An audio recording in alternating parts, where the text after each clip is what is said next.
It should say It says record. recording. Okay. Sound good. If you show up every day, I'll put you in charge of putting the camera up and taking it down. Okay. All right, more smiles today, people. This is a good day. Chapter 1, business. I told yesterday's class the secret that I intended to tell you today.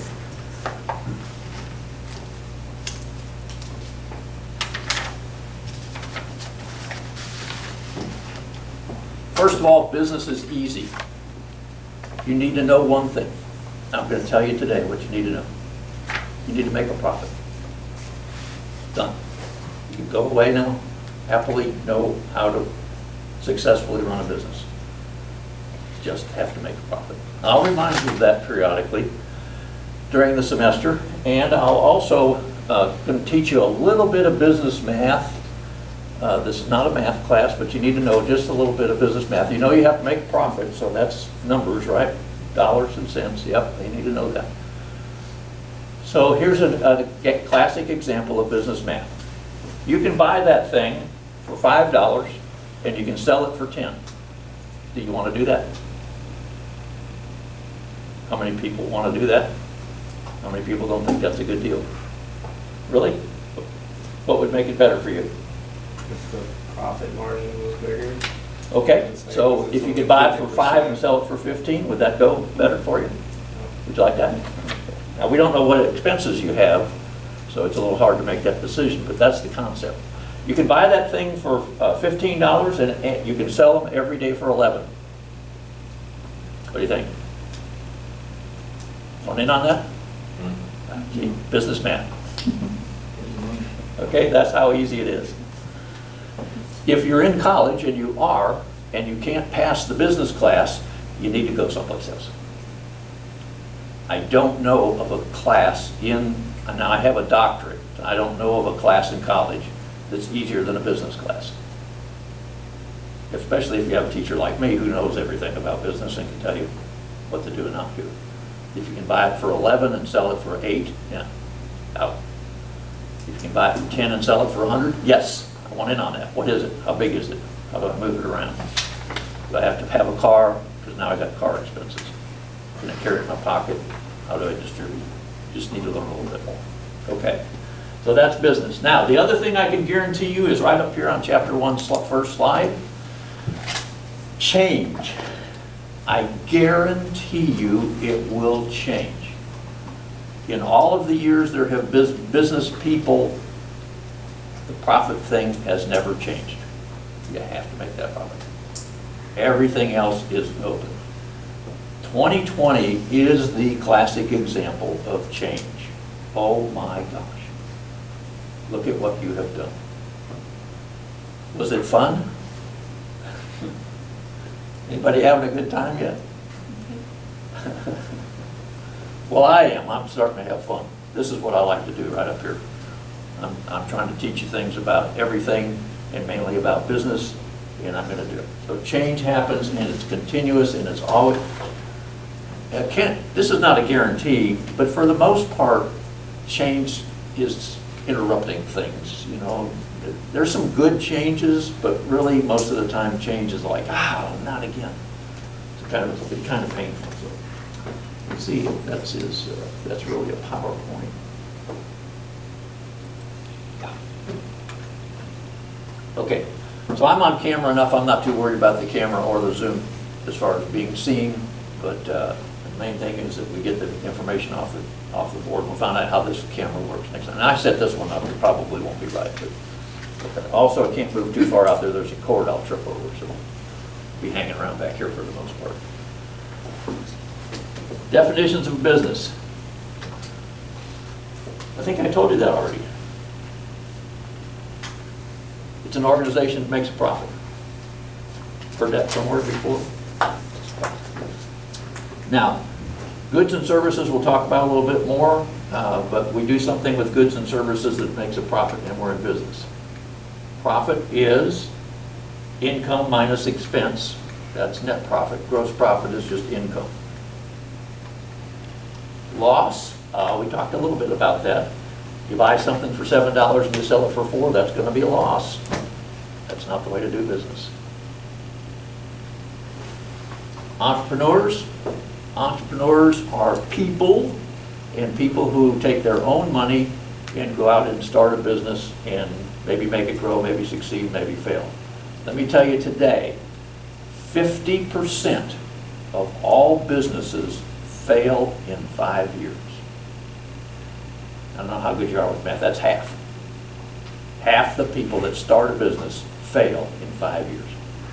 We'll talk about that more during the semester. That's not a good way to do business. And the reason they fail is because they don't know what they're doing. You could call them stupid if you wanted to.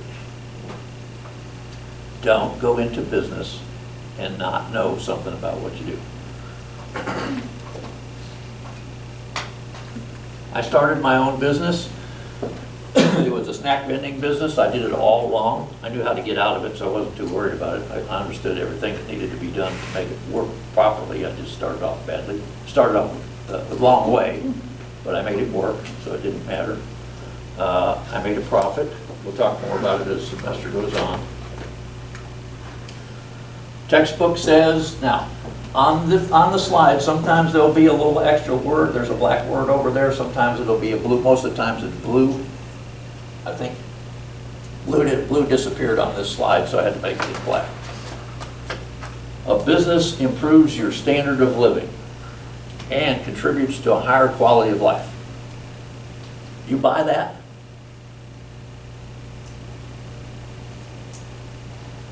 Do you need 4 chicken restaurants? Are those 4 chicken restaurants? Anybody know how many chicken restaurants are on Main Street in Weatherford? A lot. Good answer. I like that answer a lot. Not enough. Not enough? Need more chicken places? There's 3 of them right across the street from the college practically. So, KFC and Slim Chickens is right next to each other. yeah. And one's down at Walmart. So, and one's on North Main.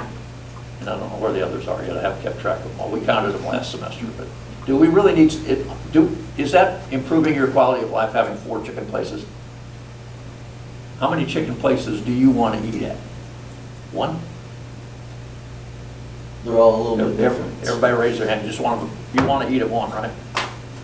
No? 2? You want to eat at 2? You want to eat at 3? You want to eat at 4? You want to eat at 5? Nobody's raising their hands here. Depends on the difference. You what? Depends on the difference. Depends on the difference. You got your sauce and your crispiness. I've eaten them all, and I like to eat chicken, but I don't think it improves my quality of life. Maybe it does yours. Standard of living, I have a better standard of living because I have 4 chicken places I can go to. I'd rather have a better house and a better car and more money, more fun.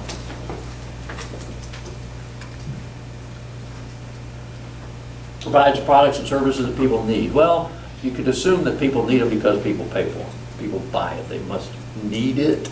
Well, is need and want the same thing? And I got a special place downstream that we'll talk about that soon.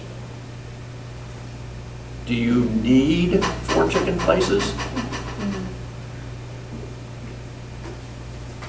Do you want 4 chicken places? Say yes. Of course we do. Of course, well, we wouldn't have them if we didn't want 4 chicken places. Nobody was happy with. Everybody was missing one. You know? Well, where's the Colonel Sanders? We don't have a Colonel Sanders shut down and it's back. Where's the Chicken Express? Where's the Chicken E? Where's the chicken? What's the other one? I can't remember. So think about that a little bit. Need. Contributes to society through innovation. Well, I don't know. I guess if you invented a different kind of chicken place, that would be innovation, and it contributes to society, certainly. So maybe that's okay. Do we have a Popeyes in town? Yes. In Hawaii, they call it Popeyes. by the way, if you go to Hawaii. Don't go asking for a Popeye's chicken place because they're all called Popeyes.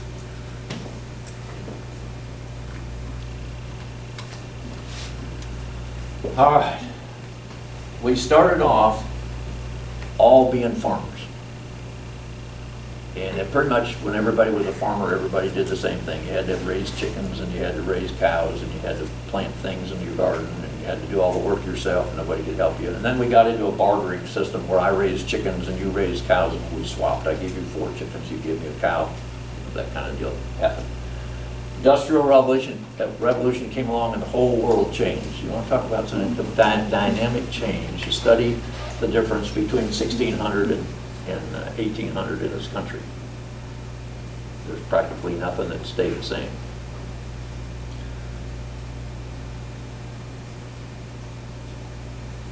After, your book says that this went up to the mid-1800s with the Industrial Revolution, and then we got into the entrepreneurship where people started doing things, building big businesses, constantly building and doing something else. And then in the 1900s, we got into production where we produced everything there was. And after that, it got interesting, we started into marketing. Now, I've got another slide in another chapter, but I do want to talk a minute about this, and we can review it later. It's always hard for me, because I know you weren't in the Second World War, but you've heard of it, right? In the Second World War, this country committed all of their efforts to winning the war.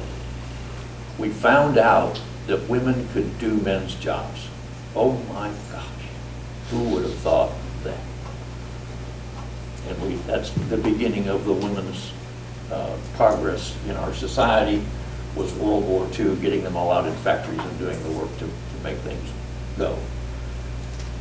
After World War, right after World War, things changed dramatically again because we went back to doing our own thing. People had lived without stuff for the entire war. Well, there was a thing called Meatless Tuesdays, as I recall. Nobody ate meat on Tuesdays, so there'd be more meat to send to the soldiers overseas.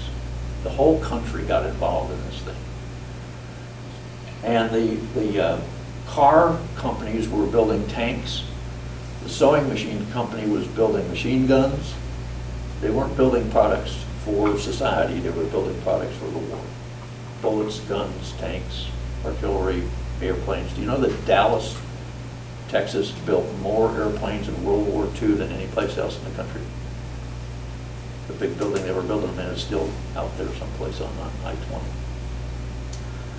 So, after the war, everybody wanted stuff, and man, did we sell stuff. Now we could build sewing machines again. Now we could build cars again. Now we could build refrigerators. Technology had improved. We had all kinds of new stuff that we could create and sell. And as people started buying it, eventually they bought all the stuff they wanted, and then we got into selling after that. And I'll pick it up there. I'll pick it up there later on. Today, we're talking about making relationships with our customers. It's good to get more customers, but what you really want is you want consistent customers, repeat customers. You can sell one of your things to everybody, and then you're out of business as soon as everybody has one. Apple's my example I like to use in this. Apple sold everybody an iPhone. Now everybody has an iPhone, why would they buy another one? It's the new thing. But Because it's the new thing. the new thing, That's what everybody wants. for years, Yeah. Apple advertised, buy this new iPhone, it's bigger. Buy this new iPhone, it has a camera. Buy this new iPhone, it has 2 cameras. Buy this iPhone, it has 3 cameras. That's their latest marketing thing. Now it's got 3 cameras. How many's got the 3 cameras of iPhone? You can raise your hands on Zoom too if you want to. Do you really need 3 cameras? Contributing to a better way of life. But if everybody bought one iPhone and quit buying iPhones, Apple would go out of business. So they have to sell you the newest iPhone. They have to convince you that you need the newest iPhone. Same thing with cars, televisions, all the electronics, computers. All those things are just like that. You got one, it works, why do you need another one? But you do, don't you? That gets me down to my favorite slide probably of the semester, nonprofits. Technically, a nonprofit organization is not a business because we don't make a profit. Now, I'm the treasurer for the National Vietnam War Museum out western Parker County. Anybody from Mineral Wells? Anybody ever go to Mineral Wells on Highway 180? Seen the helicopter 20 feet off the ground out there? That's the National Vietnam War Museum. And November 14th, I'll remind you again, November 14th, we're opening a 20,000 square foot building full of exhibits.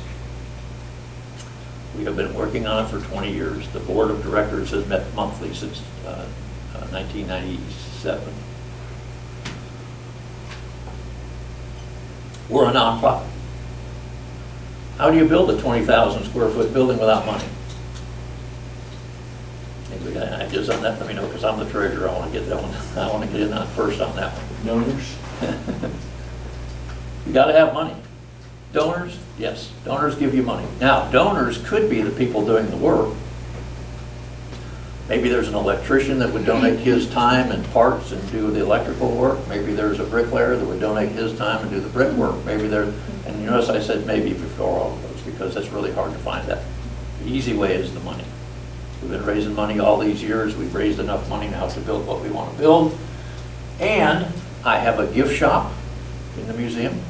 We've had visitors at the museum since 2007 when we put up our first garden. We've added something every year since 2007. We're entertaining about 30,000 visitors a year with what we have.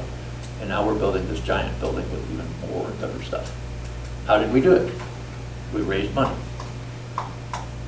I sell stuff at the gift shop. That's not a lot of money, but it's, again, it's a way.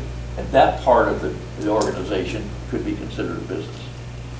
But the museum, not only do we not make a profit, but as a general rule, we spend more money than we got. You can't do that for very long. But we spend some money and then we run out, find somebody to give it to us. It's much smarter to find somebody to give you the money first. So we always have, as long as I'm treasurer, we have more money in the bank than we're spending. Always stay ahead. Do we contribute to the community? We do, if you come see us. If you don't ever come out there, we don't contribute to you at all. Right now, our admission is free. November 14th, it'll be free. But after that, we'll probably start charging an entrance fee. Do we support economic stability and growth? Yes, we do that. Absolutely. We will be hiring people next year and paying them salaries. And we'll be quite a force out there. Nonprofit. Nonprofit has to deal with the same things profits do. It's just that they don't consider, the textbooks don't consider fundraising to be a profit-making organization. We're not selling, marketing, we're just asking people for money.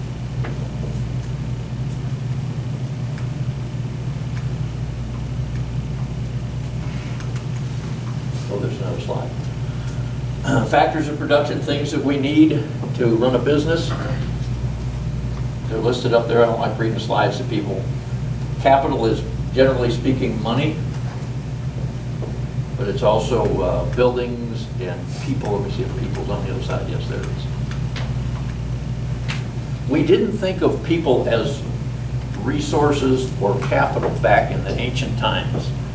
But in the, I'm trying to think, probably in the 1950s, 60s, 50s, 60s, somewhere along in there, we realized that we could run our business better if we had the right people. It turned out, you have this person who's doing all the work, you don't recognize him, and then he dies or quits or she goes away, and all of a sudden your company starts to collapse. And you realize, ooh, that person was so important to us, we can't find another way to do this. People became the most important part of capital in business. You need people who can do the job, who can keep it going.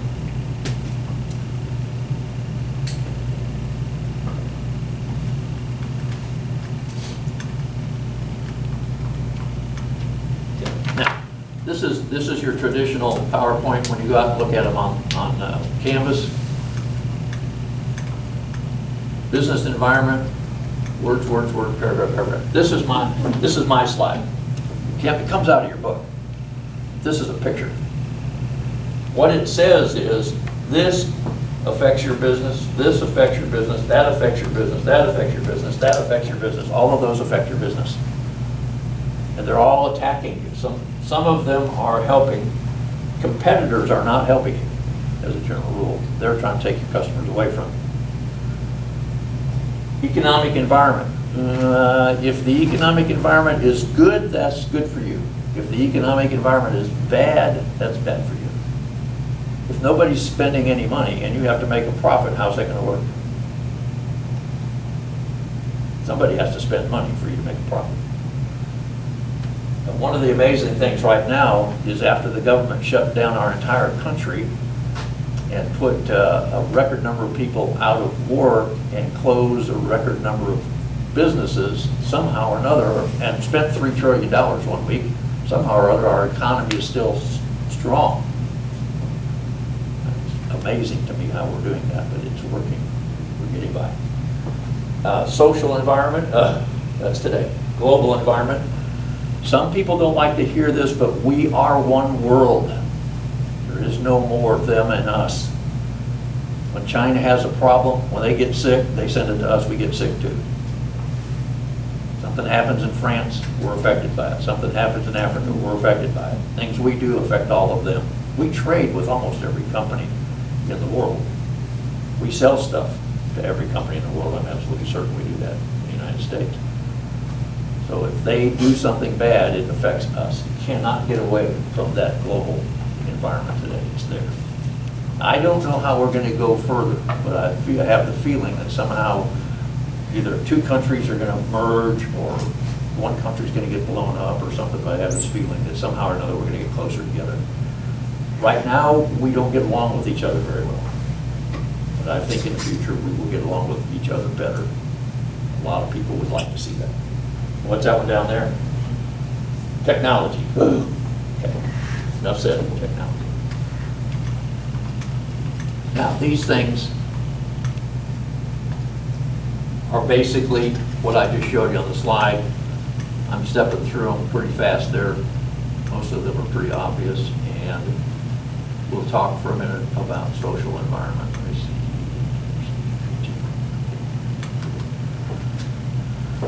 I need to get my definition of culture to you today, because we're going to talk about it a lot during the semester, and I need you to have some time to think about it before I commit you to my definition of culture. For purposes of this class, and it's my personal belief as well, culture is everything, your culture is everything that happened to you since you were born, and in some cases stuff that happened to you before you were born. We've known for many years now that the child in the womb is learning stuff.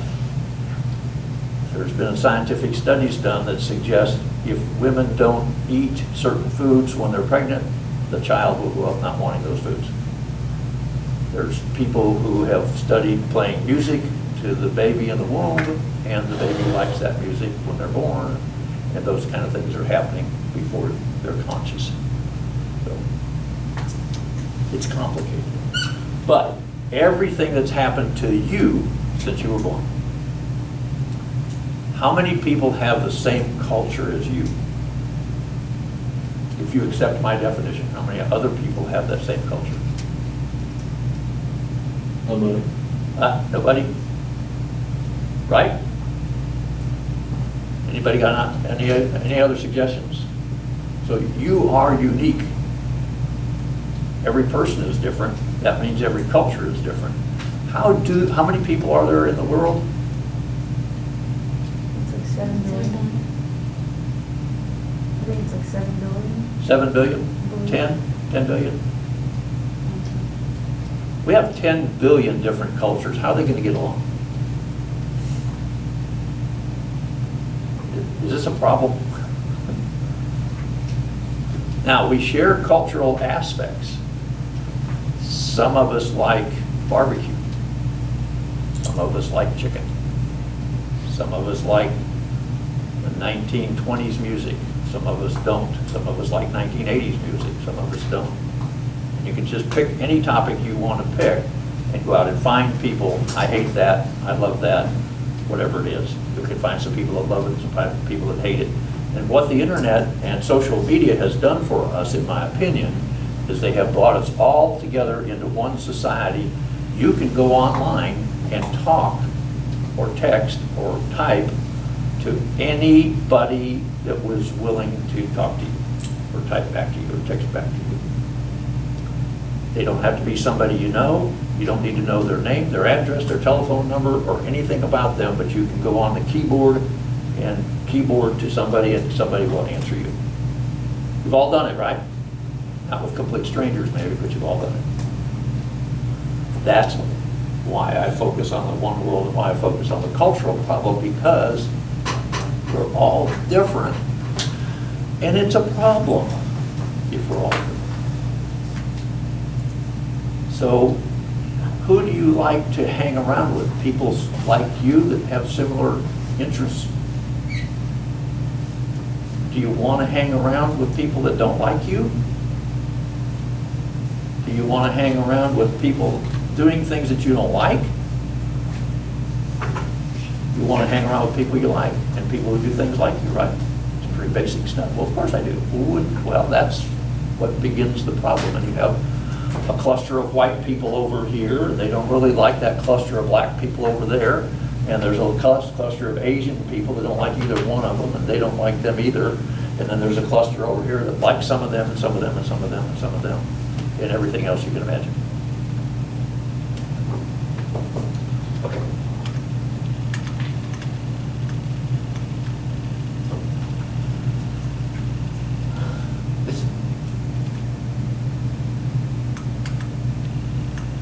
I want to do that for a minute. We just had a trade problem. Our President Trump just started a trade war with China recently, and y'all should have been aware of that. We talk about free trade, where things just go back and forth across international borders. Don't count on that. There's no such thing as free trade. It's free temporarily. But sooner or later, the Chinese get mad at us, or we get mad at them, or we get mad at Mexico, or they get mad at us, or Canada gets mad at us, or we get mad at them, and so on and so forth. Yes, technology has blurred that. Free trade, not exactly free trade out there. We'll talk about that in another chapter as well. Almost everything in chapter 1 comes back later, so this is, chapter 1 is just a general everything.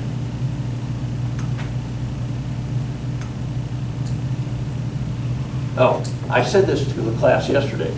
Didn't realize I had a slide. Here's some advice for you, something you can take home and use. Find out what you're good at and do that. If you can make money at it, you definitely want to do that. Find out what you like. I'm a fun guy. I'll say that a few times during the semester too. I want to have fun, and I'm having fun today. Yesterday was killing me. Today, I'm having a good time. All my jobs that I've had in my entire life were fun, or I quit them, went to something else. If you like something, you're probably good at it. If you're good at it and you like it and you can make money at it, that's your career field. That's where you need to be.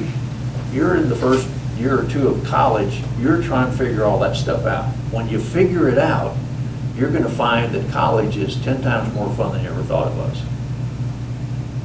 When you get to your junior year of college, you only do stuff that you like because you figured out what it is you want to be when you grow up, and you start taking classes that you like. Junior, senior year of college, fantastic, because you're taking all your favorite courses. You go on for a master's degree, more of your favorite college courses. You go on for a doctorate, more of your favorite courses. It really gets to be fun. If you go back to school for fun, you do really well at it. I got my master's degree when I was 49, and my doctorate when I was 58. And I didn't go back for the degree. I went back to have a good time and learn stuff. And all I took was classes I liked. So I know I did it. Follow your passion. What do you like? Can you make money at it? See, there it is. It's on the slide. I remember it was. Oh, okay. That worked out pretty well. We got through chapter 1 without any arguments. And I have two things that are not in the chapter. Let me see how I'm going to do this. I want to go to this thing. I have a question. The book, I couldn't find where, do we need the book? And what book is it? Okay? This is the book. This is the book here. And yes, you need it. As you might notice, I had it open on my desk, and I do every class period. The answers to the quizzes are in the book. You know, you have to take open book quizzes for every chapter on Canvas. I recommend the book, that you use the book when you take an open book quiz. You're going to do much better. The essay questions that you're going to answer, the answers are in the book. What else to do? And then this is the greatest reference guide I've found in a long time. They're all pretty good. This one is, I think, is really not superior to the others, but everything you need to know about business is in this book.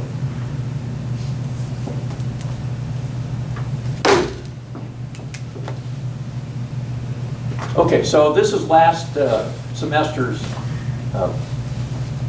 schedule for the semester. This is on Canvas for this semester, and it's everything that we're going to do the entire semester. All your assignments, all the quizzes, everything is on this schedule. You'll find it in the first module in Canvas. When you log on to Canvas on my sites, you go to a landing platform. There's a kind of a welcome screen, and then you click on the word modules, and that takes you to module number 1, and module number 1 has this information, and 2 has this, and they're set up by weeks. So week 1 module, week 2 module, week 3 module, and so on. Dates, times, everything you need to know. All the assignments. And we're in week 1 right now, and this is exactly the same thing we did last semester. You need to begin looking for a company that you would like to do a report about. I call it the shadowing project. You're going to shadow a business this semester. It's a semester project, lasts all semester. What you're going to do is you're going to take this book and find out how that business relates to this book. Now, I don't have handouts. The college has said minimize paper. I guess paper carries the virus better than other things, but anyway, minimize paper, minimize touching people, minimize being with people. You know, my whole world is blown up. Things I like to do the most: hand out paper and talk to people. So you need to go to Canvas and start on that. The business of shadow, in 3 or 4 weeks, I'm going to ask you in class to give me the name of that company. I may not do it in class this year because of the problems. I may ask you to send it to by email. And no 2 people can use the same business. Yes? Can you have personal relationships with the company? It's okay, either way, if you have a relationship or not, doesn't matter. You're going to need to find a public business, though, because otherwise it'll be difficult getting all the material in the book that is appropriate. Don't go to Joe's quickie store thing, that won't work. Find a company that you're interested in to do that. Chapter 1. Quiz 1 is due Sunday at midnight. By midnight, you do not have to stay up until midnight to do the quizzes or to turn in your homework papers. Am I prepared to write it on the board? Yes, I am prepared to write it on the board. I don't know if you people on Zoom can see it or not, but there's a word D-O and a word D-U-E. And those 2 words are pronounced exactly the same, and they're completely different. This is when it's due, which means it's late if you turn it in after that, and this is when you do it, which means... Now, can you do it at the same time? Yes. I have lots of students that stay up till midnight and do the homework papers and turn them in. I don't know why, but that seems to be a thing. I'm not going to be counting things late for a week or 2 because of the mess. But by next week, we should be out of the mess. We've already done everything that we were supposed to do in week 1, amazingly. And then we'll catch, next week we'll be in week 2, and we'll, should be able to keep up pretty well. Great class today for me. Anybody got any more questions?